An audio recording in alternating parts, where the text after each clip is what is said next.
9年間追い続けた GT、 幾度となく挑戦するが、そのパワーは想像を絶した。全く捕獲することができなかった。そしていつしか俺の夢は手盛りで GT を突くことになっていたのだ。今回はガチ GT 狙いで行ってこようかなっていう風に思ってます。 GT のことしか考えてないです。そして今回ついに GT を捕獲することに成功しました。私の9年間の夢がついに実現したのです。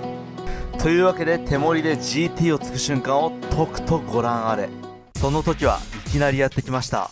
左後ろから2匹のでかい魚影を感じたのです。眠り深と GT が一緒に泳いできました。さて GT は気まぐれです。トロトロと息を整えているいともを与えてくれません。水深はおよそ18メートル。呼吸が持つか心配だが行くしかない。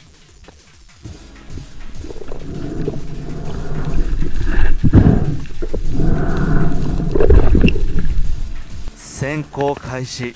GT はマサルに気づいたのか少しずつ距離を取っていきます。しかし一旦立ち止まってくれた。これはいけるぞマサル、念願の夢が叶うぞ。しかしここで GT が尻尾を大きく振る動きを見せました。この動きを見せた後の GT には人間は追いつけません。このタイミングを逃すと GT は取れません。当たるか。ヒット。しかし打ちどころが悪すぎる。だが諦めるわけにはいかない。ここからが勝負。 GT の推進力は人間のそれをはるかに上回ります。マサルも思いっきり引っ張ってますが全く引き上げられる気配がありません。しかし運よくここは海底地形が良いです。 GT が入れるような岩の穴がありません。そしてもう一つ幸運なことに、打った際に背骨に通っている神経を傷つけられたようです。本来であれば人間の力など全く通用せず海底に引きずり込まれているところですが、背骨を怪我した GT と私では若干私に分があるようです。にしても GT の体力には驚かされるばかりです。ずっと本気で泳ぎ続けてるにもかかわらず5分経過してもまだこの元気さです。さすがにマサルも引っ張るのに疲れてきました。だいたい10分ぐらい引っ張ったでしょうか。ついに GT が音を上げました。ここまで来ればほぼ逃がすことはありません。しかし急所であるエラの動脈を切るまでは安心はできません。30メートルあるオレンジ色のロープもあと少し、もう少しで GT に手が届く。うわこれは嬉しい。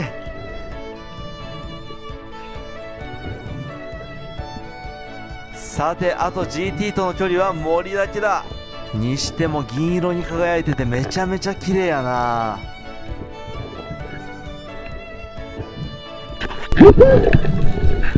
これ画面に収まりきらないんじゃない？でかすぎ。即座に血抜きをしていきます。広告剥がされそうなんでカットしますけど、比喩とかでも何でもなくて、もう血の量がすごすぎて前も後ろも横も全く何も見えなくなったんですよ。いやすごいよね、何もかもスケールが。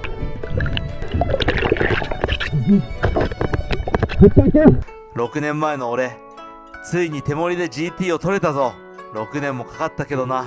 ちなみに重さは23キロでした。23キロは GT でもまだまだ小さい方です。なんと70キロサイズもいるみたいなんでね、もう意味わかんないですよね。さて今回は GT でしたが、世界中の巨大魚をね取っていきたいよね。死ぬまでにね全部取れたらいいな。それが俺の夢です。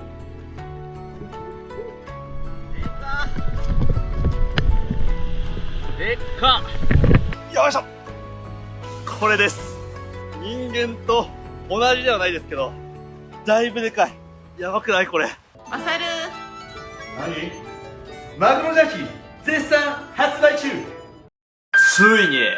ついに YouTube を始めた19歳の時からずっとやりたかった手盛りでの GT 制覇成し遂げましたー。よいしょー。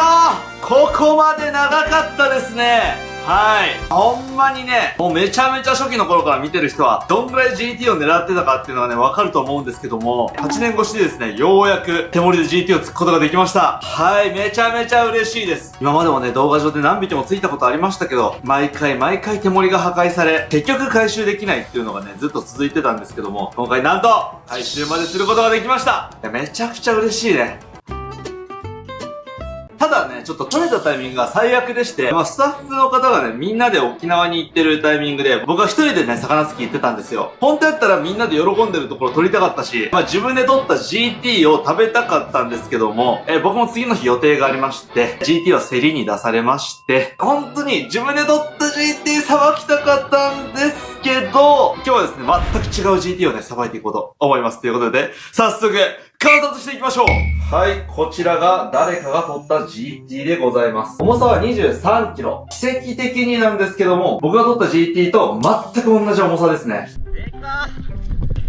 でっか結構ね、これ黒い見た目してるんですけども、GT ごとに体色が違いまして、僕が撮った GT みたいに白っぽい GT もいれば、こんな感じで結構黒い GT もいます。この辺白くなってますけども、これはですね、冷蔵庫にね、こっち向きに置かれてたんで、魚が重すぎて圧迫されて、ここら辺がね、白くなってるんですよ。で、ローニンアジはですね、英語ではジャイアントレバリって言われてまして、こういうアジみたいにですね、税語がついてるんですね。ここはですね、シンプルにアジが巨大化した感じなんで、指とかが切れるとかはないですけど、かなりね、頑丈にできてる。それだけ聞くとですね、マアジの味がするんじゃないのかって皆さん思うかもしれません。全くアジの味はしません。焼いたら、鶏胸肉みたいな味がします。そんな感じですね。結構火を入れるとですね、パサパサになりがちなんで、そのローニンアジどうやって23キロ食べるんだいみたいな感じで思ってると思うんですけども、今日何の料理にするか、後々説明していきましょう。そしてローニンアジといえばですね、この口がね、バカでかくて、これ以上に開きまして、結構ね、何でも食べれるんですよ。有名どころで言うと、海鳥を食べてる GT がね、有名ですよね。あれさ、ほんまにって思うじゃないですか。こっちでですね、ハエ縄漁っていう200本の針がありまして、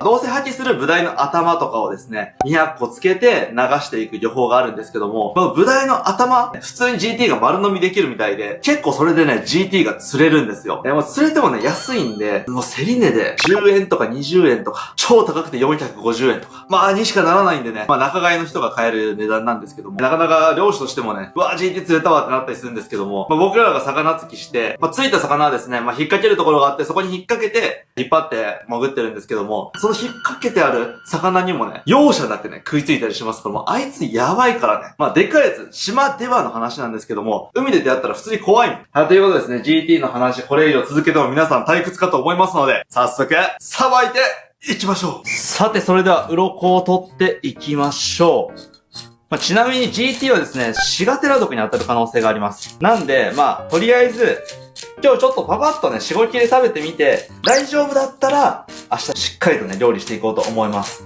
ダメだった場合は、マンゴー農家に届けます。マンゴーはですね、受粉方法が特殊でして、生ゴミとかを巻きまして、そこにですね、ハエを寄ってこさせて、そのハエでね、受粉するんですよ。で、マンゴー農家の方たちも、その時期はもうほんまにハウスに入れんぐらい臭いらしくて、そらそうやろって感じなんですけど、なんでね、こういう魚の内臓とか頭とか、なかなか食べるのが難しい部分はですね、マンゴーの受粉の時期にですね、マンゴー農家に持っていくと、普通に買ってくれたりするんですよ。強くない買ってもらえるの。で、こいつにシガテラがあった場合は、まだ今マンゴーのね、受粉の季節なんで、マンゴーの肥やしになります。世の中に無駄な命などないということですな。でも普通にね、マンゴーハウスの前とか通っても、不思議とね、生臭さとかね、全然ないんですよね。あれなんでなんだろうな。完全に空気出ないようにしてんのかな。臭くないよね。臭いと思ったことない。ね。よし、もう早送りや。俺が喋りたいことは喋った。臭いねなんでそんな GT 好きなだってさ、GT って沿岸から狙える魚の中でやっぱ圧倒的に大きいわけよ。こいつは23キロだけど、でかいやつって本当に70キロとかいくわけよ。もっと大きくなるやつももちろんいる。だって魚は成長ホルモンが生涯止まらないやつが結構いて、GT もその一つだと思われます。で、どんどんでかくなるわけ。もしかしたら100キロオーバーのやつも世界的に見れば上がってるかもしれない。しかもね、こいつ23キロしかないんですけども、結局魚ってここですよ、こっからここの高さ、対向って言うんですけども、その対向が高いやつは同じ23キロでも推進のパワー、ここが違うわけですよ。重さに対して対向がどれだけでかいかっていうのはそうめちゃめちゃ大事なわけ。だからね、GT をついた瞬間の走り方がもうエグいわけ。もうついた瞬間にブワーンって行くわけよ。もうこれがやばいわけ。で、しかも GT って横に走るんじゃなくて、どんどん下に走ったりしていくから、下に走られた時、もうこれに関してはもう本当に命の保証ありません。下まで潜っていって、このエラとか切って、下で殺さなきゃいけないわけよ。こんなえげつないパワーを持った魚をね、まさにね、命がけなわけ。GT 撃ったままロープがここに絡んで、そのまま海底に引きずり込まれていて、そこから上がってきてない人とかね、しょっちゅういますから、楽しそうだなーと思ってる人いるかもしれないんですけど、マジで危険な行為なんで。適当に撃ったら死にます。GT も、自分も。笑い事やないけん。笑い事ではないな。釣り人とかもね、多分同じだと、引きが楽しいからやってる。でもどうなんやろうな。釣りアンチってわけじゃないんだけどさ、釣りでさ、GT 引き上げて、写真とか陸上で撮って、海に戻して、生きてる確率って、どんなもんなんやろうな。大学の授業でね、GT の生存確率はわかんないけど、釣ってリリースした後、その魚が生きてる確率みたいなデータ見たことあるんですけど、確かに2、30%とかなんですよ。つまりね、釣りってさ、リリースしなきゃダメだよね、みたいな風潮あるんですけど、リリースして8割死んでるみたいな、そんな世界なんで、食べろよって俺は思ってる、正直。ごめん、釣りの人、これで釣りやってるファンの人がアンチに変わってしまう。でもデータ見るのは大事だと思うんですよね。あとね、畑の魚はね、僕も釣りで何回かリリースしたことあるんですけども、あいつらはね、100% 死にます。お腹の空気抜かないと死ぬんだろうね。浮力調整機能が本当にしょぼいから、一回ね、水面まで上げたらもうね、ずーっとね、プカーンって浮かんでて、海鳥が食べに来るまでずーっとプカーンと浮いてますね。かわいそう。かといってさ、本当にこんなちっちゃいさ、赤旗とかさ、釣れてもさ、持って帰るのもさ、どうなんみたいなのもわかるよ。赤旗釣らずに何かでかいのを釣るってのは難しい。はい、というわけで、鱗が取り終わりました。次は頭を落としていきましょう。はい、さて頭を落としていくんですけども、なんかちょっとでかい魚さばきすぎて麻痺ってきてますけど、GT でかいな包丁と比べて、こんな包丁で頭を落とせるか？頑張って落としていきましょう。よっしゃ、行くぜ！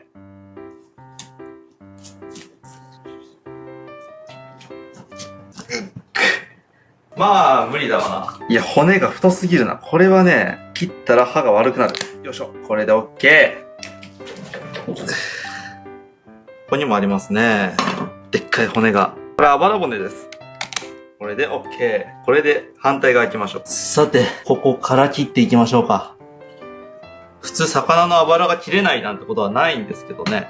ここですね。こ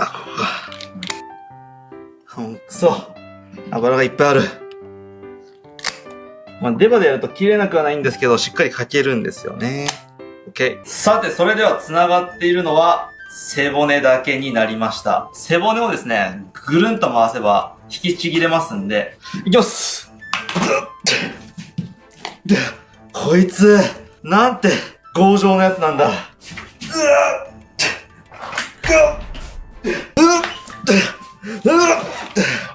おいしい。どりゃ。こいつ切れねえ。なんでだ？おかしい。GT すべてが頑丈ですな。そしたら、肛門から包丁を入れまして、なんか内臓奥まで入ってんな。おー、すごい白子だ。めっちゃ白子出てきた。白子食ってみてえが、匂いがなかったら行きましょうか。基本ね、白子って結構匂いがつきやすくて、もう朝どれとかじゃないとなかなかね、臭いんでございます。しっかりくっついてんな。GT の白子ってこんななんや。臭い。臭い。無理。こちらが GT の白子ですね。普通に美味しそうですよ。美味しそう、普通に。うわー、朝どれだったら、くそ。では、ちょっとここ見えないんですけども、内臓を切っていきましょう。これ胃袋繋がってるんでね。なんかすげえ食ってんぞ。さて、こちらが GT の胃袋ですね。で、これが GT の胃袋に入ってたもの。これさっき言ってたさ、ブダイの頭じゃん。釣った時についてたやつでしょ。ほら、ブダイの歯があります。おそらくこれハエ縄で釣られた個体ですね。ブダイの体まであれば、わかんない。なるほど、なるほど。何？すげえもん食ってんぞ。なんだこれ。これは、こいつは、ハリセンボンだね。This is ハリセンボンや。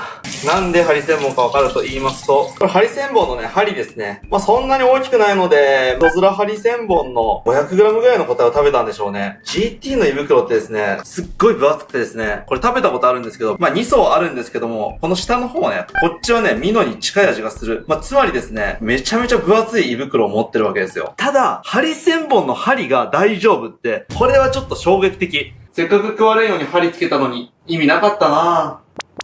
それでは、この血合いを落としていきます。うわ、すっごい出てくる。着いた時、海の中もすごかったもんな。肺の割ったことは多分血抜きしてないと思うんで。うわ、すげえな。はい、というわけで、頭と内臓は終わりました。では、味見をしていきましょう。ここら辺だけ味見をしていきます。じゃあ、行きましょうか。よいしょ。で、ここに切り込みを入れ込みまして、で、ここから包丁入れていきます。お、硬い。よいしょ。魚はですね、皮を剥ぐとすぐ酸化したり乾燥してダメになってしまいますんで、今回味見なんでね、三枚おろしにはせず、ここだけね、今カットしました。では、この内臓がさっき触れてた場所なんでね、ここは避けて、皮を剥いでいきましょう。オーケー。すっごい筋がブワーって入ってるね。これは筋っぽそうだな。まあ筋っぽい魚など何度も会ってきました。筋があるんだったら筋薄く切ればいいだけです。シガテラが当たるのはですね、2時間から8時間と言われています。なんで、正直ね、すぐ当たったらわかります。明日の朝にでもなればね、しっかりね、ドックミが完成しているというわけですね。で、ここでね、番宣なんですけども、なんと、マサルのマグロジャーキーコクマロ味がですね、成城石井100店舗以上に卸されております。はい。で、俺島にずっといるんで、まだ見れてなくてさ、成城石井行って、マグロジャーキー売ってたらさ、俺の X かインスタにタグ付けして、写真送ってほしい。見たい。成城石井に置かれてるわけでしょ。こんな誉れ高いことないですよ。密室としましては、これ謎の密室してますね。普通上の方が赤くなったりとかするんですけど、あまりにも背中すぎてこの赤いところが発生してないですね。結構ね、この大きい魚ありがちなんですけど、魚って筋があるんですけど、これ一個一個がでかすぎてね、分解できそうだし、ここがちょっとね、硬そうですね。こういう魚明日本番で食べるんですけど、こっちにね、飾り包丁、反対側にも飾り包丁を入れた方が絶対美味しいです。では、食べていきましょうかね。よいしょ。私の黒糖醤油で食べていきましょう。これで明日、俺はシガテラに当たるのか当たらないのか。やはりリスクを冒すものにしか味わえない味なんですよ、GT って。いただきます。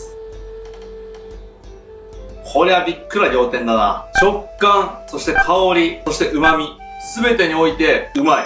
ちなみにですね、これ取れてから5日間経ってるんですよ。熟成時間は5日間がいいかもしれない。23キロクラスは、ね、めっちゃうまい。クリーミーな味がする。すっごく濃厚な。淡白なはずなのに。牡蠣のクリーミーな部分、いいとこだけ出したような。他に言うのであれば、もう本当に美味しい生クリームのスープ。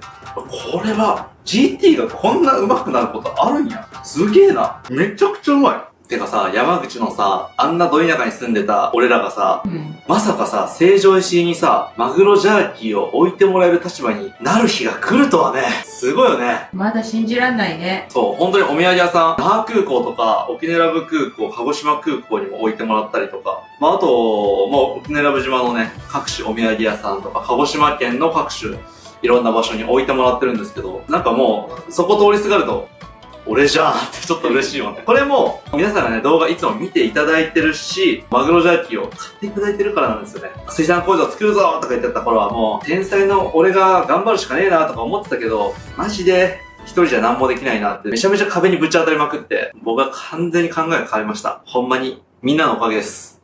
これからも頑張ります。ということで、明日はい、というわけで1日経過しました。ではですね、早速3番に下ろしていきましょう。はい、ということで、まずはですね、ここのゼイゴを落としていきましょう。ここはね、めちゃくちゃ硬くて食えませんからね。そして、これがあると皮も引けなくなると。硬いね。そしたら反対側も落としていきます。はい、取れました。めっちゃ硬いんだよね、これ。音聞いたら結構わかると思うんだけど。めちゃくちゃ硬いです。はい、こんな感じでゼイゴを落としましたら3枚おろしができます。アジとね、一緒ですね。さて、3枚おろせるかな、これ。ちょっと包丁の長さが足りない気がするけど、どうだろう。包丁入れていきましょ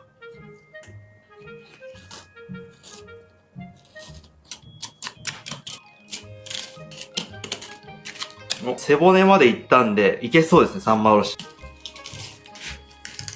よくこんなサイズ、魚付きでつけたよな。水中銃だったらなんか全然取れそうだけど、よく手盛りで取ったな。ちなみにあれ手盛り無傷なようで、しっかりとね、曲がってました。あれ曲がるとね、もう戻らないですからね。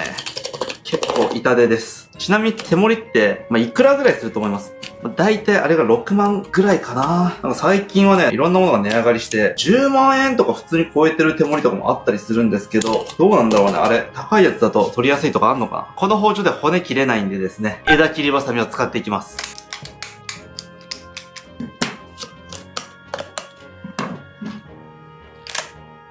よっしゃ。やっと半身が下ろせたな。半身も重いね。よいしょ。めっちゃ重たい。こちらが半身ですね。なんかね、普通の GT ってね、もうちょっとね、身が詰まってるというか、硬いんですけど、この GT はね、身が結構柔らかめですね。では、同様に反対行きましょう。でかいな。よらよいしょ。今度は背中からですね。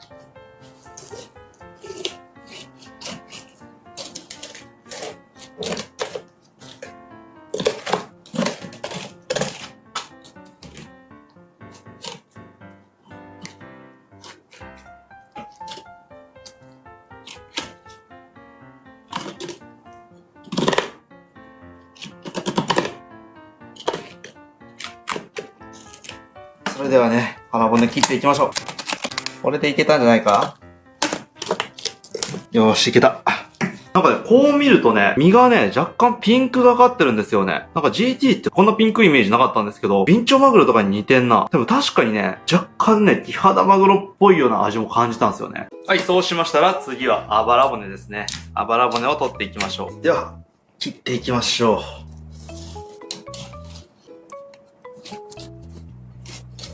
これ油乗ってるのかな？ちょっとサシっぽいのが見えるんだけど、これは油なのか？これ油だったら熱いですよ。ちょっとデコボコになったところ。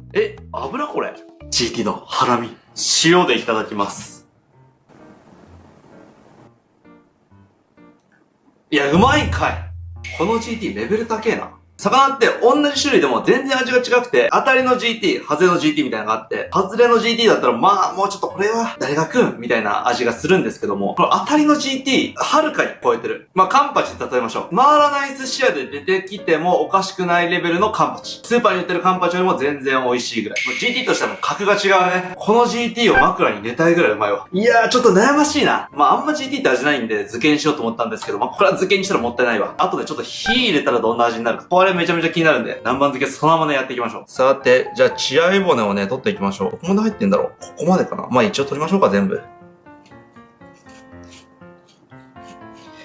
この GT マジで、全 GT をまずいって言ってる人に食べさせてえな。多分価値観変わると思う。よくウニでさ、いいウニ食べたら価値観変わる人時々いるじゃん。なんかそのレベルに全然違うな。俺はいいウニでも悪いウニでも全部うまいなって思ってるんですけどね。そこはバカ舌なのかもしれない。マジで血合いカンパチやん。ちょっと油もサシ入ってるし。血合い。もう美味しそうやな。これ煮付けにしたら最高やぞ。マジでカンパチの血合いと一緒だ。これはうまそうやな。はい、それでは皮を剥いでいきましょう。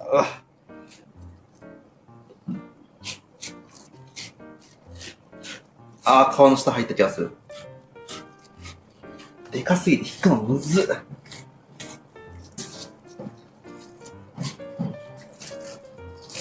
GT 史上一番油乗ってるわ。これはやべえな。ドーン！これはやばい。GT 史上マジで油乗ってる。最初見た目黒くてさ、なんか美味しくなさそうな見た目してたのに、やっぱ見た目と中身ってもう全然関係ないね。さて、一口サイズに切っていきましょうか。めっちゃうまそうやな、これ。えぐ。南蛮漬けだからね、これ。どのぐらいのサイズに切ろうかな。でかいわ。これ。でかいな。半分に切っても。まあいいや、一口サイズじゃない南蛮漬けになりますが、でけえな、これ。ほんまにアジと同じ大きさ。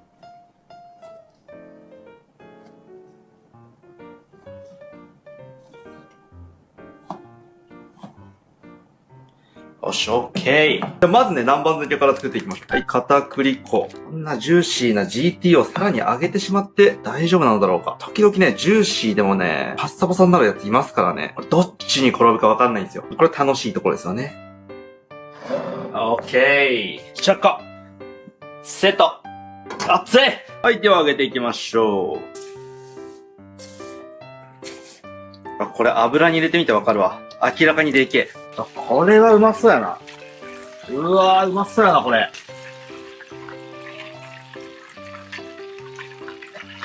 はい、そうしましたら南蛮漬け作っていきます。準備するのは野菜、そしてこのまま使います。ス酢ですね。そして、輪切り唐辛子。では入れていきましょう。まず、だしの酢からね。まあ、YouTuber だったらね、ちゃんとね、酢からね、作った方がね、いいんじゃないかと思いますけども、もうめんどくさいですね。できるなら時短。てかちょっと皆さんの意見が聞きたいんですけど、野菜を切ってるシーンとかいるのかな？ちょっと今回なくしてみたんだけど、あんま求められてないのではないのかなってちょっと今思ってしまったから。うわ、これうまそうやな。これはうまいでしょ。これ GT をね、入れていきます。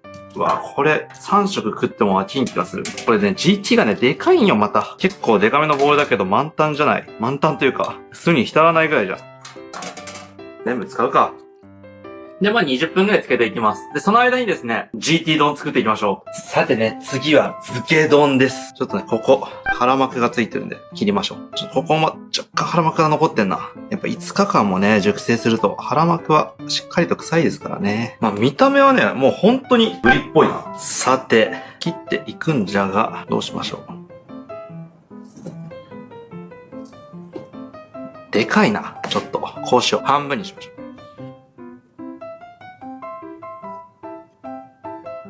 まあ、切る方向反対って怒られそうやな。いいか。これさ、世界一うまい GT 丼ができるかも。これやべえな。えぐいな、これ。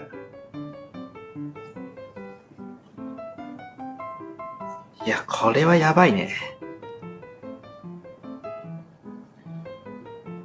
いつもゲテモノとかいろんな変なもんばっか食ってるけど、ちょっとこれはテンション上がるな。さて、ここに黄身を乗せていきましょう。いいね！完成でございます！